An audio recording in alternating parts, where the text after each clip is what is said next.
আমরা গত ক্লাসে এটা পড়তেছিলাম যে সালফার লাস্ট 6টা ইলেকট্রন কথা বলা হয়েছিল। আমরা যদি বলি 11তম ইলেকট্রন, সবসময় চেষ্টা করব এই ধরনের কোশ্চেন আসলে পরীক্ষায় ছক করে দেওয়ার জন্য, লিখতেও সুবিধা, তোমার কষ্ট কম হবে। হ্যাঁ, এভাবে N L N S. So 11তম ইলেকট্রনটা ছিল অবশ্যই এইটা, দিস ওয়ান। তো আমরা জানি এটা হচ্ছে 3s, এটা হচ্ছে 3px 3py 3pz -1 0 এই +1 ধরে করলাম, এই ধরে করছি। সো 11তম ইলেকট্রনের জন্য এটা হবে 3s হওয়াতে হবে 0, এটাও হবে 0, যদি এই ঘরে আসে সে এটা হচ্ছে +1/2। আর 12তম ইলেকট্রনের জন্য 3 হবে 0 হবে 0 হবে বা মাইনাস। দেখো তো কারো এই পর্যন্ত ভুল ছিল কিনা।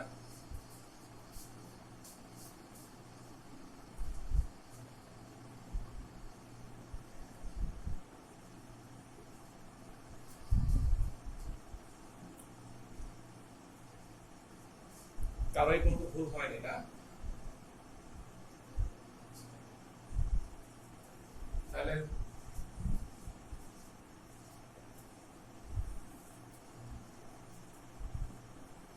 তেরো নম্বর ইলেকট্রন হবে এইটা, তাই না?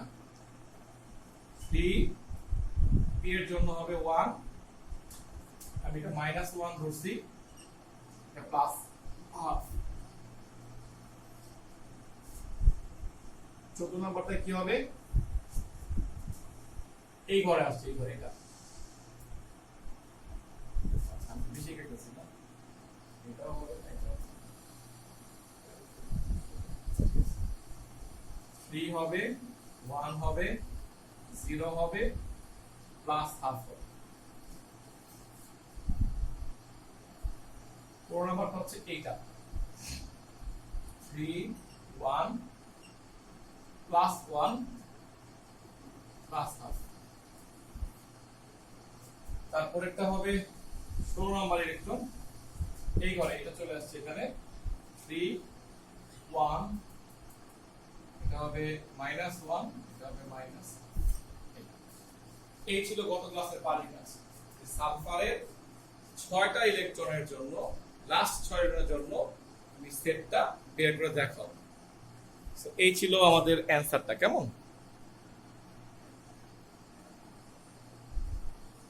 এখন কারো কোনো ভুল থাকলে আমার সঙ্গে আলাপ করতে পারো।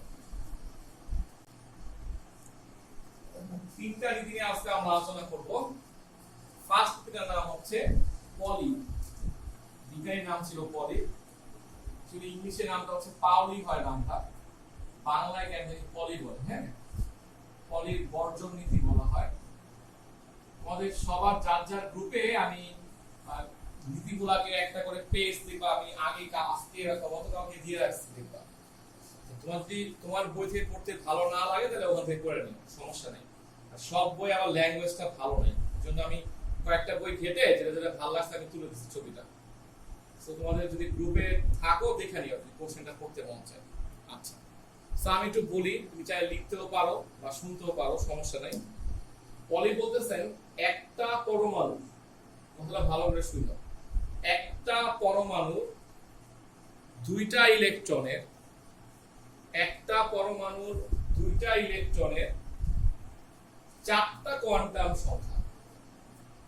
একটা পরমাণুর দুইটা ইলেকট্রনের 4টা কোয়ান্টাম সংখ্যা কখনোই একই হতে পারে না, কখনোই একই হতে পারে না, কখনোই একই হতে পারে না। কথাটা বুঝো?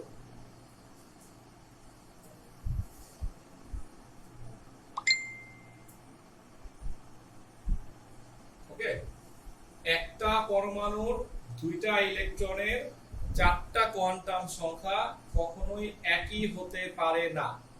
কথাটার মানে হইতেছে, তোমার সামনে উদাহরণটা দেওয়া আছে, দেখো। আমি বলতে চাচ্ছি তোমার যে একটা ফোন নাম্বার আছে আমরা সবাই জানি, এই ফোন নাম্বারটার সাথে আরেকটা মানুষের ফোন নাম্বার যদি তুমি মিলাইতে চাও কখনো, তুমি দেখবা যে ম্যাক্সিমাম 10টা অক্ষর মিলবে, অবশ্যই একটা অক্ষর হইলেও ভিন্ন থাকবে। ম্যাক্সিমাম 10টা অক্ষরও মিলে হতে পারে একটা অক্ষর অবশ্যই ভিন্ন থাকবে। তো সেই যুক্তিতে আমি বলতেছি, তোমার সামনে যে ইলেকট্রন বিন্যাসটা করা আছে, তুমি দেখো একটা পরমাণু, তো আমরা সালফারকে বিবেচনা করলাম, ওর 16টা ইলেকট্রন আছে, তাই না?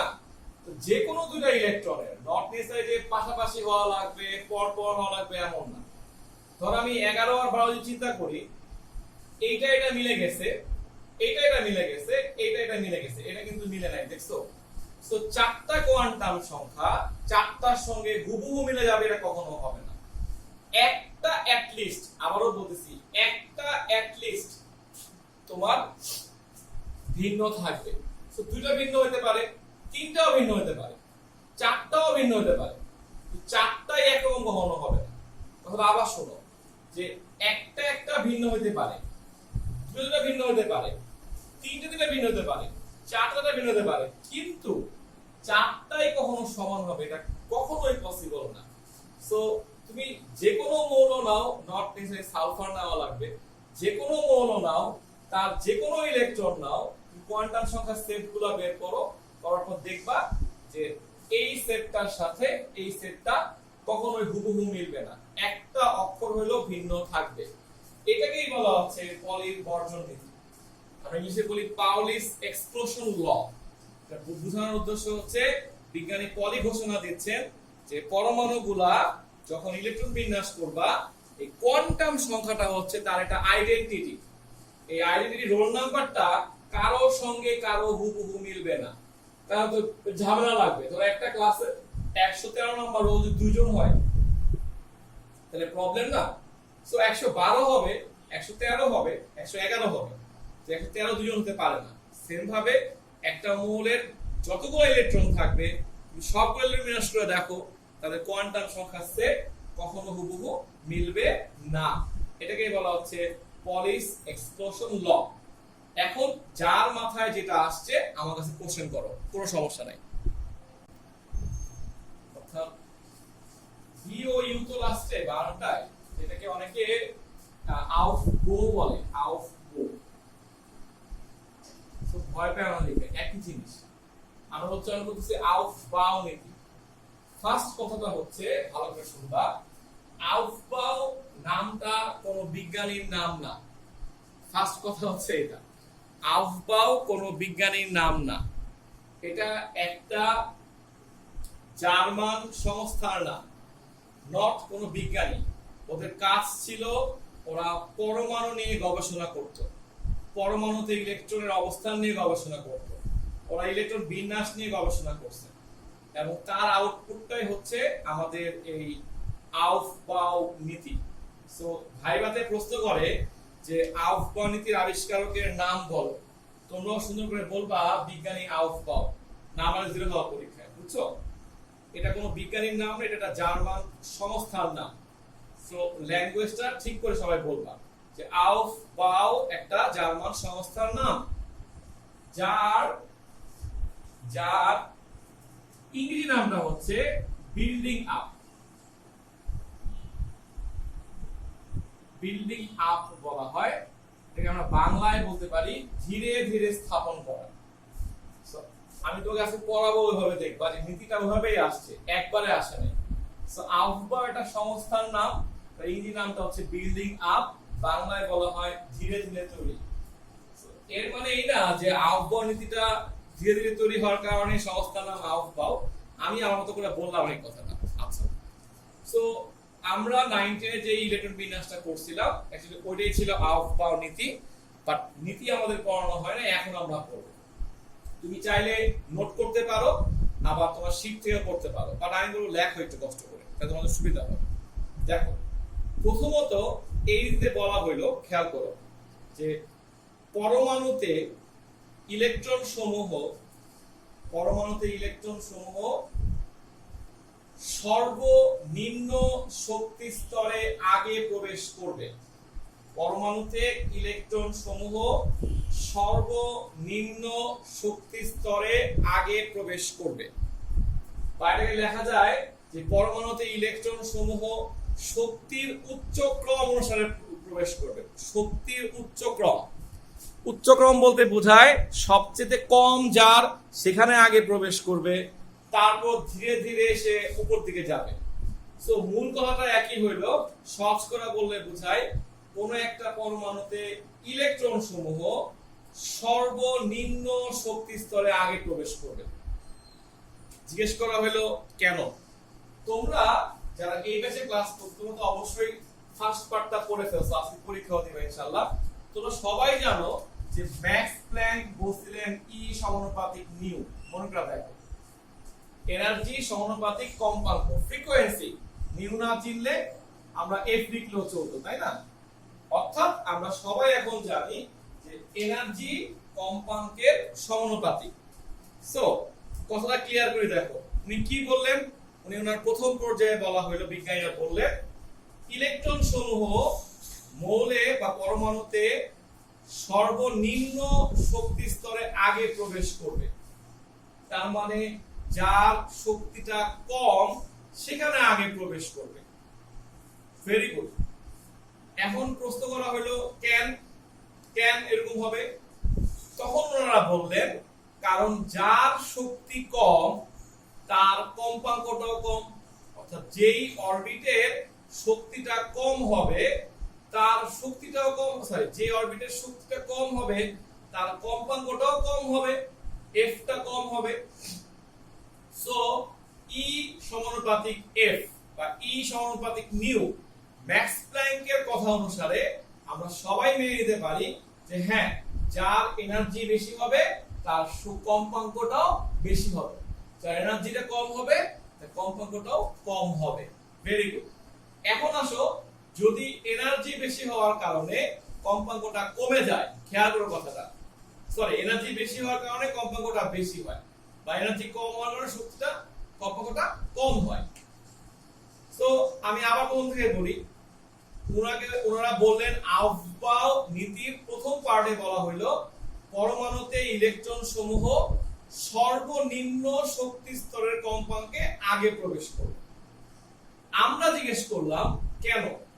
ওনারা বললেন কারণ যেই অরবিটের শক্তির পরিমাণটা কম তার কম্পাঙ্কটা কম, আর যার কম্পাঙ্কটা কম হবে তার স্থিতিশীলতা বেশি হবে। অর্থাৎ তুমি জানো যে জিনিসটা অধিক কাঁপবে তার কিন্তু স্থিতিশীলতা নষ্ট হয়ে যাচ্ছে। সো যেটা কম্পাঙ্কটা কম তার স্থিতিশীলতা সবচেয়ে বেশি। এই পর্যন্ত ওনাদের ফার্স্ট কথাটা শেষ করা হলো। আশা করি তোমরা সবাই জিনিসটা তুলতে পারছো বা বুঝতে পারছো যে যার শক্তি কম সেখানে আগে ঢুকবে। কেন? কারণ তার কম্পাঙ্কটা কম। কম্পাঙ্ক হলে কি লাভ? কম্পাঙ্ক হলে লাভ হচ্ছে তার স্থিতিশীলতা সবচাইতে বেশি। তার স্থিতিশীলতা সবচাইতে বেশি। এতটা পাওয়া গেল। এতটুকু কোনো প্রশ্ন করবা? করতে পারো কিন্তু।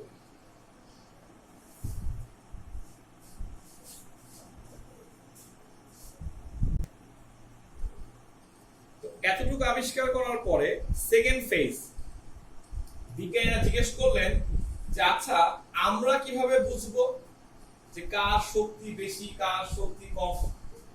আমরা কিভাবে বুঝবো? তখন আউফবাউ নীতির পার্ট 2 বের করা হলো। সেটা কি? বলা হলো যা n+l এর মানটা কম হবে, তুমি অলরেডি জানো n আর l কি, n+l এর মানটা কম হবে তার শক্তির মান কম হবে। সিম্পল জিনিস। ওনারা গবেষণা করে বলল যে আমাদের নিয়মে যার n+l এর মানটা কম আসবে তার শক্তিটাও কম আসবে, যার n+l এর মানটা বেশি আসবে তার বেশি আসবে। ঠিক আছে? সো আমি একটু প্রশ্ন করতে চাই, আলিফ নামে যে আসলে কি আসো, মানে ক্লাসের মধ্যে আসো, কথা বলতে পারবো আমার সাথে একটু? আলিফ কথা বলতে ইচ্ছুক না। ফারিয়া রহমান আসো, কথা বলবো একটু আমার সাথে? ফারিয়া রহমান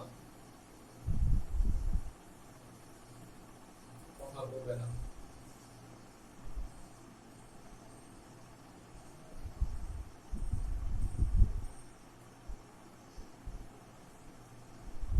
তাহলে কি কথা বলবে আমার সাথে? শুভ আসছিস, কথা বলবি?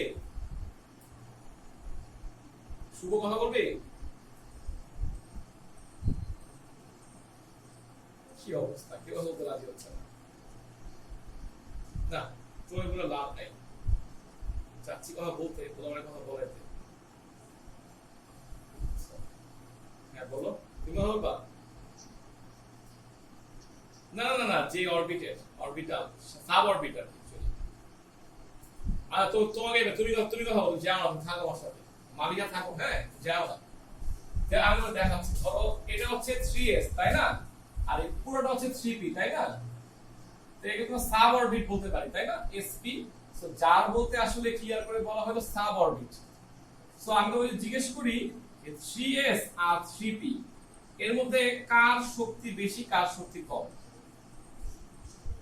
আমরা এখানে n লিখবো, এখানে n প্লাস l লিখবো। তুমি হেল্প করো আমাকে একটু, মানে 3s এর n এর মানটা কত?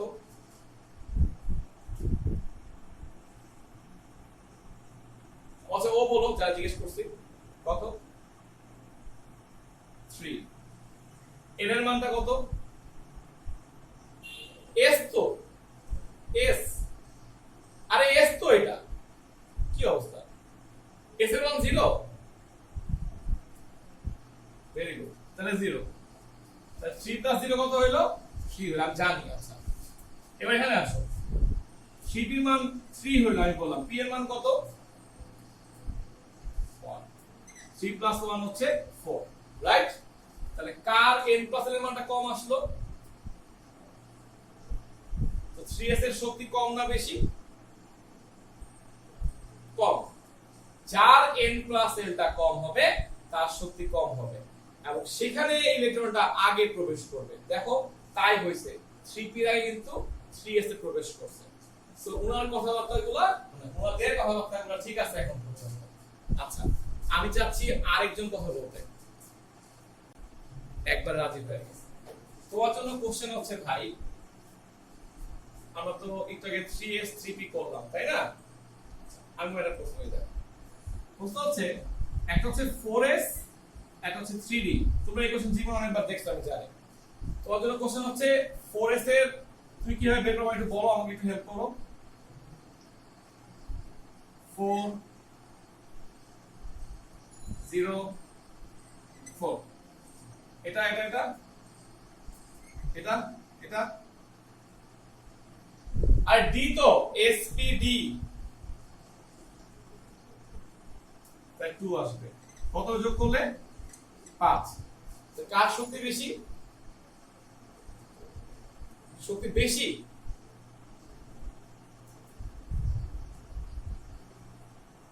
তাই লেখা আছে এখানে। n প্লাস এর মান কম হলে শক্তি কম, শক্তি বেশি, তাহলে কম কার? 4s এর শক্তি কম। তাহলে এটা আগে 4s এ প্রবেশ করবে। তোমাদের 19 এ পড়ানো হচ্ছিল না যে পটাশিয়ামের 19 নম্বর ইলেকট্রনটা কেন 3d তে না ঢুকে 4s এ গেছিল, তার ব্যাখ্যা হচ্ছে এটা। ঠিক আছে, যে আমার শক্তিটা কম। ঠিক আছে, আমার আরেকজন লাগবে, কে বলতে চায় দেখি? আব্দুর রহমান সাহেব, কথা বলবা? ভেরি গুড, এই তো রাইট আছে। তোমার জন্য একটা কোশ্চেন আছে আমার কাছে, হ্যাঁ বলো ভাই 4p এর জন্য কি বলবে, মানে 4p আর 3d আসে পরীক্ষায়।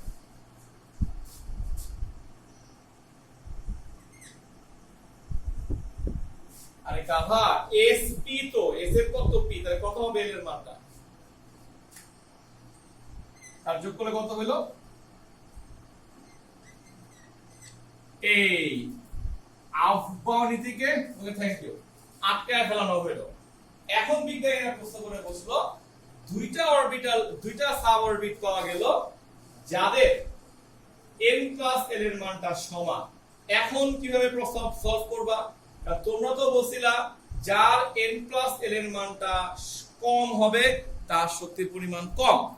এরপর বিজ্ঞানীরা মানে আফবাও কমিটির যারা বিজ্ঞানী ছিলেন তারা গবেষণা করে আমাদেরকে থার্ড পার্টটা ঘোষণা দিলেন। বললেন কি শুনো, বললেন যে যেই দুইটা অরবিটের সাব অরবিটের বা এভাবে লেখো দুইটা উপশক্তি স্তরের এভাবে লেখো অসুবিধা হলে দুইটা উপশক্তি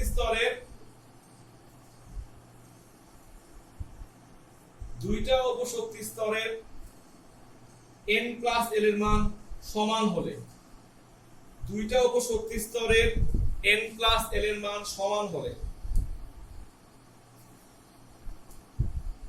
দুইটা উপশক্তি স্তরের n প্লাস l এর মান সমান হলে যার n এর মান ছোট হবে যার n এর মানটা ছোট হবে তার শক্তির পরিমাণ কম হবে। যার n এর মানটা ছোট হবে দেখতেছো 3D এর মধ্যে 3 টা ছোট, সো এইজন্যই 4p চাইতে 3D এর শক্তিটা কম হবে। এইভাবে বলা হইলো বিজ্ঞানী বিজ্ঞানী বলতেছি আফবাও সংস্থার নীতিটা শেষ করা হইলো। আমাদের তৃতীয় কাজটার নাম হচ্ছে হুন্ডের নীতি শিখবো। মজার বিষয় হচ্ছে হুন্ডো একজন মানুষের নাম ছিল, ভয় পেও না, হ্যাঁ মানে বিজ্ঞানীর নাম ছিল। আর ভাই বোনা যে এটা কোনো সংস্থার নাম কিনা। আচ্ছা, সো হুন্ডো কি বললেন লেখা খাতায়, কোন অরবিটালে, এই যে দেখো হুন্ডের প্রথম কথাটাই চলে আসছে orbital, not orbit not sub orbit, চলে আসছে অরবিটালে। সো কোন অরবিটালে ইলেকট্রন সমূহ এমন ভাবে প্রবেশ করবে, কোন অরবিটালে ইলেকট্রন সমূহ এমন ভাবে প্রবেশ করবে যেন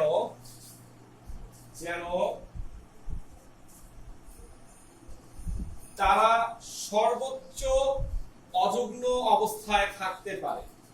সর্বোচ্চ অযুগ্ম অবস্থা অর্থাৎ হচ্ছে অযুগ্ম, এটা ইংলিশে সিঙ্গেল থাকতে পারে, একা, অযুগ্ম, ঠিক আছে। তারা সর্বোচ্চ অযুগ্ম অবস্থায় থাকতে পারে এবং এই অযুগ্ম ইলেকট্রনগুলার স্পিন একমুখী হবে এবং এই অযুগ্ম ইলেকট্রনগুলার স্পিন একমুখী হবে। এই অযুগ্ম ইলেকট্রনগুলার স্পিন একমুখী হবে। এই অযুগ্ম ইলেকট্রনগুলার স্পিন একমুখী হবে।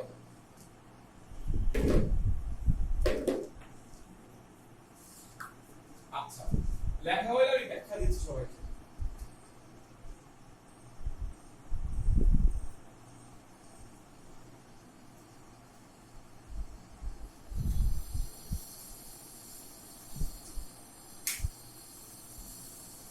এই অযুগ্ম ইলেকট্রনগুলোর স্পিন একমুখী হবে।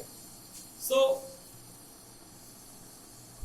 আফবাওয়ের চাইতে যে কোনো ভাবে এই হুন্ডের নীতিটা অনেক বেশি আধুনিক, কারণ আফবাও বলছিলেন কোন উপশক্তি স্তর এসপিডিএফ নিয়ে কাজ করছিল না, আর হুন্ডোর কাজটা হয়ে গেছিল যে অরবিটাল অর্থাৎ পিএক্স পিওয়াই পিজেড নিয়ে।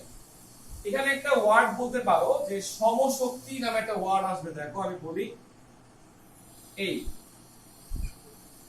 দেখো এস এর সাথে পি এর ডিফারেন্ট শক্তির পার্থক্য আছে, না করতেছি না, এস আর পি এর শক্তি সেম না, আমরা এটা প্রমাণ করে দেখছি।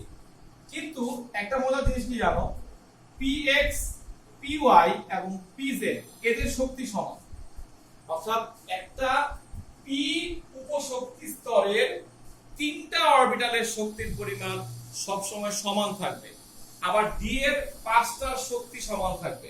এজন্য মনে রাখবা লাইনটা হচ্ছে একটা উপশক্তি স্তরের সবগুলো অরবিটালের শক্তির পরিমাণ সমান।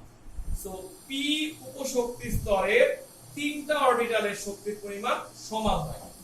এজন্যই বলা হয়েছে সম শক্তি সম্পন্ন অরবিটালে। বুঝছো এটা?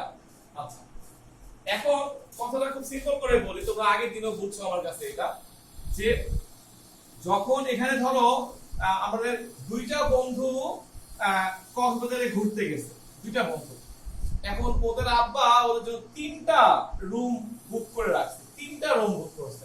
আর মজার বিষয় দেখো, প্রত্যেক রুমে 2টা করে মানুষ ঘুমাইতে পারবে, আরাম করে থাকতে পারবে। তো ওরা মানুষ 2জন, ওরা যদি প্ল্যান করে ওরা দুজন কিন্তু এক রুমেই থাকতে পারে। ইলেকট্রন হইলে কখনো এটা করবে না। ইলেকট্রন সব সময় ভাবে ওর প্রাইভেসিটা আগে, ও কোথায় থাকবে, একা থাকতে পারবে, এটা ওর জন্য ভালো লাগে।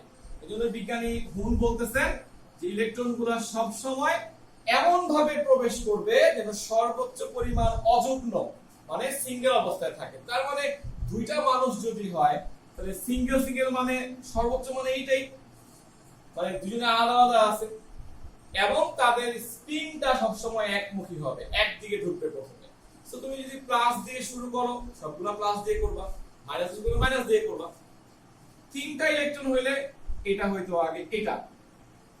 যদি 4 নাম্বার ইলেকট্রনটা তো আমাদের সামনে আসে, 4 নাম্বারটা, তখন হচ্ছে গিয়া ওরা এইভাবে ঢুকবে, এসে বিপরীত স্পিনে। 5 নাম্বারটা এই, 6 নাম্বারটা এই। সো কোয়ান্টিটিটা হচ্ছে বেশি আধুনিক হয়ে গেল, ইলেকট্রন বিন্যাসটাকে আরো স্পেসিফিক করে দিল, যে অরবিটাল নিয়ে কথা বললো। সো আউটবাউ থেকে হুন্ডের ব্যতিক্রমতা অবশ্যই বেশি। বলো ভাইয়া। তাহলে এটা হচ্ছে হুন্ডের নীতির শেষ।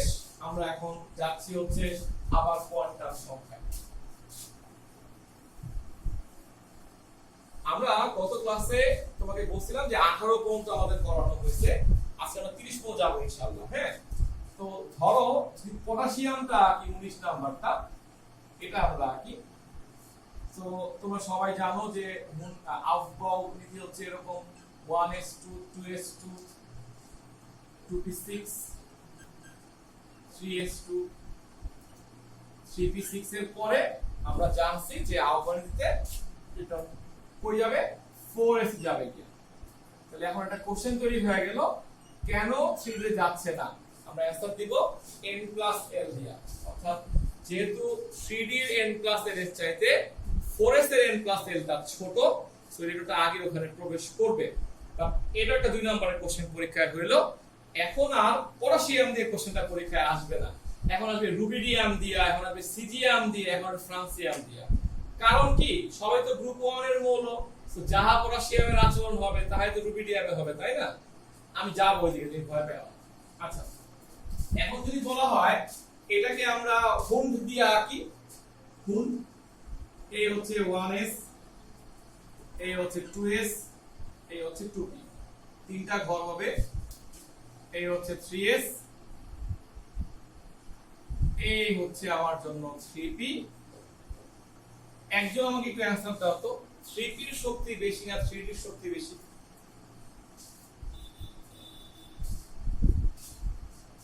3 শক্তি ডেফিনেটলি বেশি। তো আমরা একটা কথা আগের দিন গোপন করে গেছিলাম, আজকে প্রকাশ করে দেই। এই যে এভাবে কেন শিখাচ্ছি তার কারণ হচ্ছে এটা মিন করে শক্তি ধীরে ধীরে বাড়তেছে। 1s এর চাইতে 2s এর শক্তি বেশি, তার চেয়ে 2p, তার চেয়ে 3s, তারপর 3p, তারপর তুমি একবার 3d। তো কারো যদি এই সিঁড়ি আকারে আঁকতে খারাপ লাগে তাহলে তোমরা বক্স, নরমালি বক্স করে করো, কোনো সমস্যা নেই, কেউ কাটবে না, এভাবে বক্স করে করো। হ্যাঁ, তোমার সমস্যা নেই। এটা মোর স্পেসিফিক দেখে আসলে শিখায়, আমার ভালো লাগে শিখাইতে। এখন আমাকে একজন অ্যানসার দাও তো, 3d এর শক্তি বেশি না 4s এর শক্তি বেশি?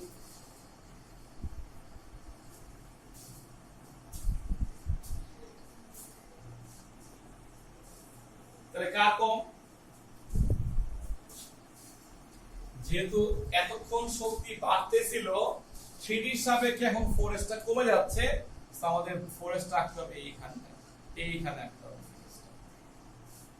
আমরা নরমালি হয়তো আঁকতাম 4s টা এইখানে সবাই, কিন্তু 4s টা যখন এখানে আসবে তখন এটা মিন করতেছে, এইভাবে আঁকলে মিন করতেছে যে 3d এর চেয়ে 4s শক্তিটা বেশি, বাট যেহেতু কম, সো গ্রাফটা নিচে এগিয়ে ফেলবো।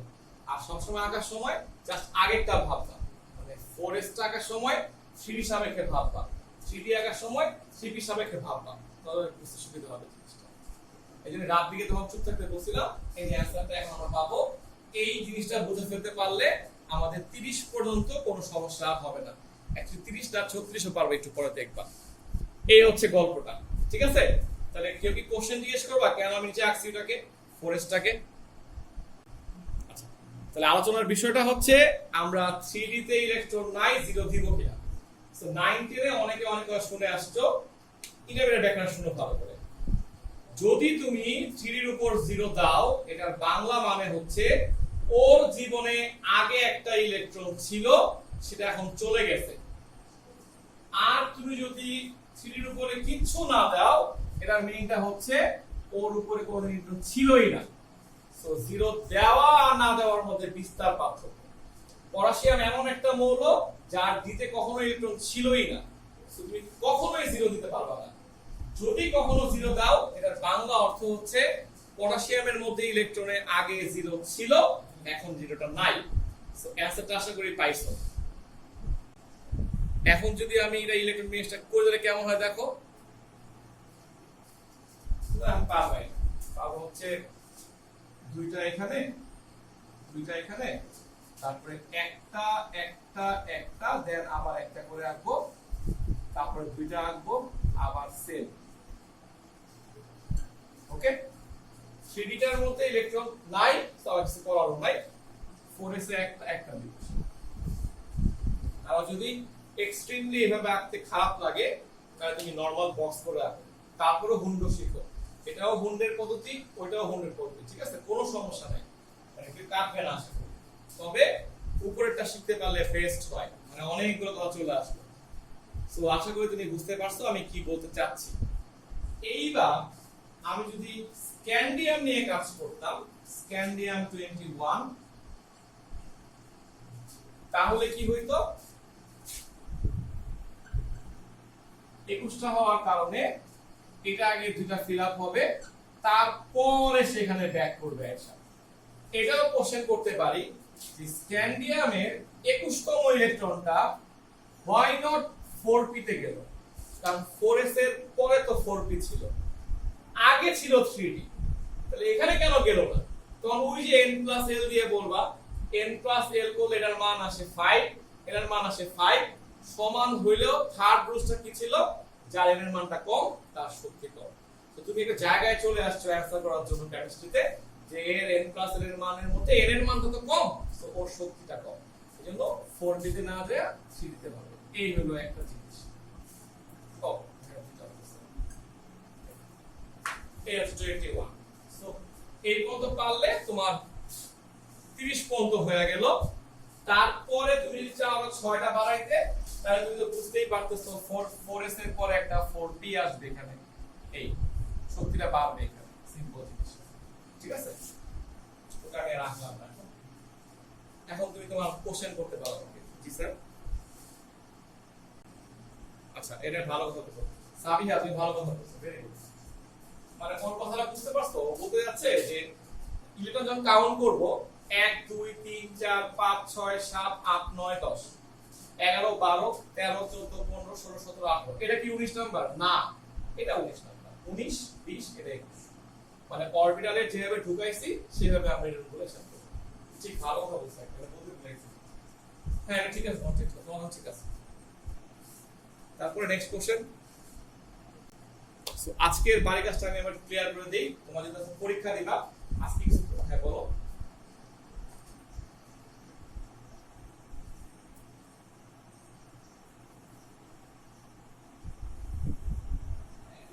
একদম 0 খাওয়া পরীক্ষা। লেখার সময় সিরিয়াল ঠিক রাখতে হবে। না, আমি সিরিয়াল ঠিক রাখছি, আমি বেশ করছি। 3p পরে 4s এ গেছে, বাট মাঝখানে 3 ছিল তো মাঝখানে 3টাই লিখতে হবে। এটা পরে লিখে নাম্বার 0 খাওয়া পরীক্ষা। লেখা নিয়মটা এভাবে লিখতে হবে। সো আমরা বাসায় আজকে আউটবাউ, হুন্ডো আর পলি পড়তেছি। পরীক্ষার পরে কালকে বা পরশুদিন তুমি 30 পর্যন্ত এই হুন্ডের নিয়মে ইলেকট্রন বিন্যাসটা ক্লিয়ার করে ফেলবা, 30 পর্যন্ত। আর একটা কাজ করবা, স্পেশালি কপার আর ক্রোমিয়াম। আচ্ছা, এখনই করে ফেলি, চলো, কাজ বাসায় দরকার নাই। সবাই কপার লেখা দিয়ে পারো কিনা, স্টার্ট করো কপারটা। আমরা সবাই জানি কপারের ক্ষেত্রে যেটা হয় নিয়ম মতো করলে হয়তো 4:3D9, কিন্তু আমরা এখন জানি যে 3D তে 10টা ইলেকট্রন হলে সে পূর্ণ হয়ে যায়, অধিক স্থিতিশীল হয়ে ওঠে। কিন্তু কপারের ক্ষেত্রে নিয়মটা ব্রেক করা হবে, এখানে 1 হবে, এখানে 10 হবে। এটা অনলি কপারের ক্ষেত্রে খেয়াল রাখো, ঠিক আছে? তখন আঁকার সময় কিন্তু খেয়াল করতে হবে। এই 10টা ইলেকট্রন হবে, এখানে একটা বাদ যাবে কিন্তু। তো সবাই কিন্তু পরীক্ষায় এগুলা করে আসবে, দেখো এটা কিন্তু ঠিক আছে। কপারেরটা খেয়াল রাখো। সেম ক্রোমিয়ামেরটা, ক্রোমিয়ামের 24 হওয়াতে 4 হওয়ার কথা ছিল, কিন্তু পরে 5টা হইতে হবে, আসলে জানো ব্যাপারটা। সো 1 থেকে 30 এর মধ্যে পরীক্ষায় কপার আর ক্রোমিয়াম যে কোশ্চেনের চান্সটা সবচেয়ে বেশি থাকবে। সো কপারের হচ্ছে এটা খেয়াল রাখবা, ক্রোমিয়ামেরটার মধ্যে খেয়াল রাখবা। তাহলে আজকের ক্লাস শেষ করতে যাচ্ছি।